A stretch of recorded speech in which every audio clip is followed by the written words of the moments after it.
Viewers ജഗ stitching വേൾഡിൻ്റെ പുതിയൊരു വീഡിയോയിലേക്ക് എല്ലാവർക്കും സ്വാഗതം. സുഹൃത്തുക്കളെ, ഇത് എൻ്റെ 3 കത്രികകളാണ്. എനിക്ക് ഈ 3 കത്രികകളാണ് ഉള്ളത്. ഇതെല്ലാം അത്യാവശ്യം മുറിയുന്ന കത്രികകളാണ്. ഞാൻ സ്വന്തമായിട്ട് തന്നെ മൂർച്ച കൂട്ടി വച്ചിട്ടുള്ളതാണ്. മുമ്പൊരു വീഡിയോ ചെയ്തിട്ടുണ്ട്. സൂചി ഉപയോഗിച്ച് നമ്മൾ എങ്ങനെ കത്രികയുടെ മൂർച്ച കൂട്ടാമെന്ന് ഞാൻ ചെയ്തിട്ടുണ്ട്. അത് ആ ഒരു മെത്തേഡ് തന്നെയാണ് ഞാൻ ഇപ്പോഴും ഉപയോഗിച്ചുകൊണ്ടിരിക്കുന്നത്. അത് മാത്രമേ എനിക്ക് അറിയുള്ളായിരുന്നു.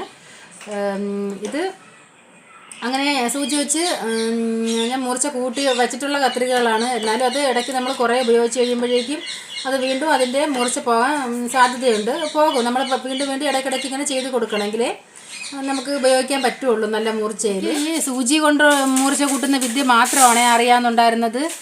ഇപ്പോൾ കുറച്ച് കൂടുതൽ വിദ്യകൾ നമുക്ക് മൂർച്ച കൂട്ടാനായിട്ട് ഉണ്ടെന്നുള്ള കാര്യം ഞാൻ ഇപ്പോഴാണ് അറിയുന്നത്.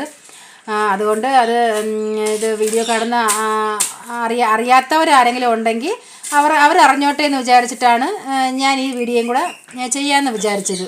ഒരു 4-5 മെത്തേഡുണ്ട് കത്രികയുടെ മൂർച്ച കൂട്ടാനായിട്ട്. ഇതൊക്കെ അത്യാവശ്യം മുറിയുന്ന കത്രികകളായതുകൊണ്ട് എനിക്കത് ചെയ്ത് കാണിക്കാൻ പറ്റില്ല. മൂർച്ച ഉള്ള കത്രികകളാണിത്. സൂചി ഉപയോഗിച്ച് കത്രികയുടെ മൂർച്ച വരുത്തിയിട്ടുള്ളതാണ് ഞാൻ. അതുകൊണ്ട് എന്താണ് ചെയ്യേണ്ടതെന്ന് ഞാനിത് കാണിച്ചു തരാം. അതിന് മുമ്പായിട്ട് നിങ്ങൾ ചാനൽ സബ്സ്ക്രൈബ് ചെയ്തിട്ടില്ലെങ്കിൽ ചാനൽ സബ്സ്ക്രൈബ് ചെയ്തിടണേ. ഇതുപോലെ എന്തെങ്കിലുമൊക്കെ പുതിയ അറിവുകൾ എനിക്ക് കിട്ടുമ്പോൾ ഞാനിത് നിങ്ങളായിട്ട് ഷെയർ ചെയ്യും. എങ്ങനെയാണ് കത്രികയുടെ മൂർച്ച കൂട്ടേണ്ട വിദ്യകളെന്നുള്ളത് ഓരോന്നോരോന്നായിട്ട് ഞാൻ കാണിച്ചു തരാമേ. എന്താ ഇതുപോലത്തെ ഗുളികയുടെ കവർ എല്ലാവരുടെ കയ്യിലും എല്ലാ വീടുകളിലും ഉണ്ടാകുന്ന സാധനമാണ്. ഈ കവറ് ധാരാളം ഇങ്ങനെ കത്രികയിട്ട് ഇങ്ങനെ കട്ട് ചെയ്താൽ നല്ല മൂർച്ച ഉണ്ടാകുമെന്നാണ് പറയുന്നത്. അത് നിങ്ങൾ കത്രികയുടെ മൂർച്ച കുറയുമ്പോൾ ഒന്ന് ചെയ്ത് നോക്കണേ. ഞാനും കുറയുമ്പോൾ ചെയ്ത് നോക്കാം. ഞാൻ നല്ലത് കട്ട് ചെയ്യുന്നുണ്ട്. ഇപ്പോൾ എനിക്ക് മൂർച്ച ഉള്ളത് കൊണ്ട് പുതിയതായിട്ട് മൂർച്ച കൂടിയൊന്നും അറിയാൻ പറ്റുന്നില്ല. നോക്കാനും പറ്റൂല. വെട്ടി നോക്കാം. ഇങ്ങനെ ഒരുപാട് ഇതിങ്ങനെ കട്ട് ചെയ്താൽ കത്രികയുടെ മൂർച്ച കൂടുമെന്നാണ് പറയുന്നത്. അപ്പം നിങ്ങൾ ഇതൊരു വിദ്യ ഒന്ന് പരീക്ഷിച്ച് നോക്കുക. അത് കഴിഞ്ഞിട്ട് ഇത് ഈ സാൻഡ് പേപ്പർ, ഇതുപോലത്തെ സാൻഡ് പേപ്പർ നിങ്ങളെ വീട്ടിൽ കാണുകയാണെങ്കിൽ അത് എടുത്ത് ഇതും കട്ട് ചെയ്ത് നോക്കുക. ഇതും നല്ല മൂർച്ചയില്ലാത്ത കത്രികയിട്ട് ഇങ്ങനെ കട്ട് ചെയ്ത് നോക്കണം. അപ്പോഴാണ് നമുക്ക് മൂർച്ച കൂടിയൊന്ന് അറിയാൻ പറ്റുള്ളൂ.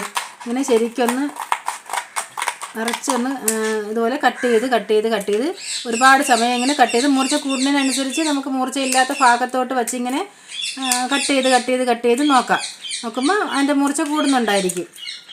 അതുപോലെ ശരിക്ക് ഇങ്ങനെ ഒരു വിദ്യ പ്രയോഗിച്ച് നോക്കുക. പിന്നെ ഒരെണ്ണം ഉള്ളത് ഫോയിൽ പേപ്പർ ഇല്ലെങ്കിൽ ബിസ്ക്കറ്റിൻ്റെ കവറായാലും മതി. അതായത് ഈ ബിസ്ക്കറ്റിൻ്റെ കവറോ ഫോയിൽ പേപ്പർ തന്നെ കിട്ടുമെങ്കിൽ അതോ ഉപയോഗിച്ചിട്ട് അതും ഇതുപോലെ നമ്മളെ മുറിയാത്ത കത്രിക ഉപയോഗിച്ച് ഇങ്ങനെ ശരിക്കും ഇങ്ങനെ കട്ട് ചെയ്ത് ഒരുപാട് നേരം ഇങ്ങനെ കട്ട് ചെയ്ത് നോക്കണം. കട്ട് ചെയ്യുമ്പോഴത്തേക്കും അതിൻ്റെ മൂർച്ച കൂടും എന്നാണ് എല്ലാവരും പറയുന്നത്. ഞാനും ഇത് ആദ്യമായിട്ടാണ് ചെയ്ത് നോക്കിയത്. നിങ്ങളൊക്കെ ചെയ്ത് നോക്കുക. അപ്പോൾ ഇതെല്ലാം നിങ്ങൾ മനസ്സിൽ വച്ചേക്കുക. കത്രികയുടെ മൂർച്ച കൂട്ടുമ്പോൾ ഇതിലേതെങ്കിലുമൊക്കെ എടുത്ത് നമുക്ക് ചെയ്ത് നോക്കാം. സൂചി മസ്റ്റാണ്. കൃത്യമായിട്ടും സൂചി ഉപയോഗിച്ച് നമുക്ക് മൂർച്ച കൂട്ടിയാൽ കൂടും. അത് എനിക്ക് അനുഭവത്തിൽ തന്നെ ഉള്ളതാണ്. ഞാൻ അങ്ങനെ തന്നെയാണ് ഈ കത്രികയുടെ മൂർച്ച എല്ലാം കൂടുന്നത്. പക്ഷേ ഇത് വളരെ വലിയ വിലയൊന്നും ഇല്ലാത്ത കത്രിക ആയതുകൊണ്ട് എന്തെങ്കിലും പറ്റിയാലും നമുക്ക് സങ്കടമൊന്നും വരാനില്ല. 100-120 രൂപയുടെ കത്രികയാണിത്.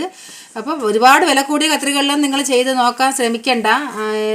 ചെയ്താലും ഇതങ്ങനെ സ്ഥിരമായിട്ട് അങ്ങനെ മൂർച്ച നിൽക്കത്തൊന്നുമില്ല. ഇടയ്ക്കിടയ്ക്ക് മൂർച്ച കുറഞ്ഞുകൊണ്ടിരിക്കും. നമ്മൾ ഉപയോഗിക്കുന്നതിനനുസരിച്ച് മൂർച്ച കുറയും. പിന്നെ നമ്മളിങ്ങനെ എന്തെങ്കിലുമൊക്കെ ചെയ്ത് കൊടുക്കണം. അല്ലാതെ ഈ ചാണക്കി വയ്ക്കലൊക്കെ നല്ല കാശാവുന്ന പരിപാടിയാണ്.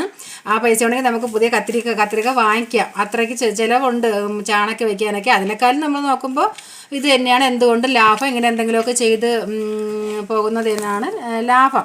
അതുകൊണ്ടാണ് നിങ്ങളിതൊക്കെ എല്ലാം ഒന്ന് മനസ്സിൽ വച്ചിട്ട് കത്രികയുടെ മൂർച്ച കുറയുമ്പോൾ ഇതൊക്കെ ഒന്ന് പരീക്ഷിച്ച് നോക്കിയാൽ മതി കേട്ടോ.